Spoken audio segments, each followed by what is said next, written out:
દર્શક મિત્રો, એક ભારત ન્યૂઝ મીડિયામાં આપનું હાર્દિક સ્વાગત છે। ખેડબ્રહ્માના શુભમ રેસિડેન્સીમાં ટાવર ઊભો થતો હોવાથી સ્થાનિકો દ્વારા સમૂહમાં સહી કરી વિરોધ કરી નગરપાલિકા કચેરીના દ્વાર ખખડાવ્યા।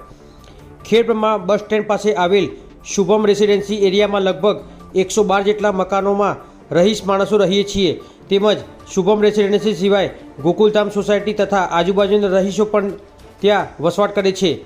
શુભમ રેસિડેન્સીના રહીશ વિષ્ણુભાઈ ડુંગરભાઈ બારોટના દ્વારા તેમના પોતાની માલિકીના પ્લોટમાં ટાવર ઊભો કરતા માંગતા હોય, જે બદલ સદર કંપનીના માણસો દ્વારા તે જગ્યાની તપાસણી કરી જગ્યા પસંદ કરેલ છે અને હવે ટૂંક જ સમયમાં ટાવર ઊભો કરવા માટે કામકાજ ચાલુ થઈ ગયેલ છે, જે બદલ શુભમ રેસિડેન્સીના સમસ્ત રહીશોની આ ટાવર ઊભું થઈ રહ્યું છે, જેથી રહીશો દ્વારા સંપૂર્ણ વિરોધ છે અને સોસાયટીની કોઈપણ જાતની પરવાનગી લીધેલ નથી।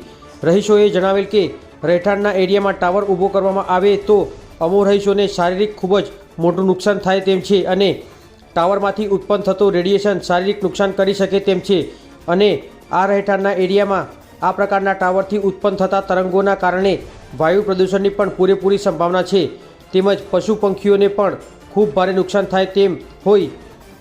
જ્યાં જેની જગ્યા ઉપર ટાવર ઊભું થઈ રહ્યું છે તે વિષ્ણુભાઈ ડુંગરભાઈ બારોટને અમો આજુબાજુના રહીશો દ્વારા મૌખિક રજૂઆત કરવા છતાં એકના બે ન થતાં આખરે શુભમ રેસિડેન્સીમાં રહેતા રહીશોએ નગરપાલિકા ચીફ ઓફિસરને લિખિતમાં અરજી કરવામાં આવી હતી। બ્યુરો રિપોર્ટ વિશાલ ચૌહાણ, સાબરકાંઠા। શામળભાઈ પ્રભુભાઈ ખેડબ્રહ્મા રહેવાસી, ગોકુલધામ અને શુભમ સોસાયટીના 200 જેવા લોકો અહીંયા રહે છે। ત્યાં આ લોકો વગર પરવાનગી વગર એક ટાવર ઊભો કરવામાં આવે છે, એરટેલ ટાવર છે તે ઊભો કરવામાં આવે છે અને અમારા બધાનો વિરોધ છે, પણ છતાં શનિવાર ને રવિવાર હોવાના કારણે આ લોકો સીધા પોલીસ લઈને અહીંયા આવી ગયા છે। સોસાયટીનું કોઈ મેન્ટેનન્સ નથી આપતો અને મેઇન ટાવર રોડ ઉપર જ ઊભો કરે છે, સોસાયટીના મેઇન ગેટ ઉપર ઊભો કરવામાં આવે છે, જેથી સખત અમારો વિરોધ છે। તો દરેક ભાઈ બહેનોને નમ્ર વિનંતી, સાહેબને નમ્ર વિનંતી કે ન્યાય મામલતદાર સાહેબ દ્વારા નગરપાલિકામાં અમારી અરજી આપેલી છે, પછી પોલીસ સ્ટેશને એક અરજી આપેલી છે। ચીફ ઓફિસર સાહેબને જણાવવાનું કે આ કામ અટકાવવા અમારી મહેરબાની છે। જે આપનો સંતોષબેન, આ શેનો વિરોધ ચાલી રહ્યો છે?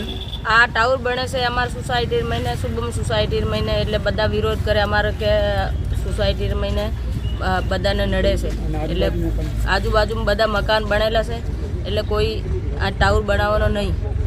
આનો કોઈ વિરોધ કરેલો પહેલા તમે કઈ જગ્યાએ? બધા અમારા नगरपालिका में ने पुलिस स्टेशन में हमारे बदा फरियाद अर्जी આપેલી છે અમારે। અને આ ટાવર બનશે તો તમને શું વાંધો છે? અમારે આ ટાવર બનશે તો બધાને બીમારીઓ ફેલાવશે બધી, અને અમારા બધાનું નુકસાન છે, બધાને નુકસાન પડે છે આ ટાવર બનાવે તો। કેટલી વસ્તી ધરાવતી? 300 મકાનનો બધું આપણે ખરાબ થાય છે સોસાયટી, 300 મકાનની શુભમ સોસાયટી બધી, બધાને ઘરના નડતર થાય છે, એટલે અહીં ટાવર ના બનવું જોઈએ। તે માટે તમારો સખત વિરોધ છે એમ ને ટાવર ના? હા, સખત વિરોધ છે અમારી બધી સોસાયટીના।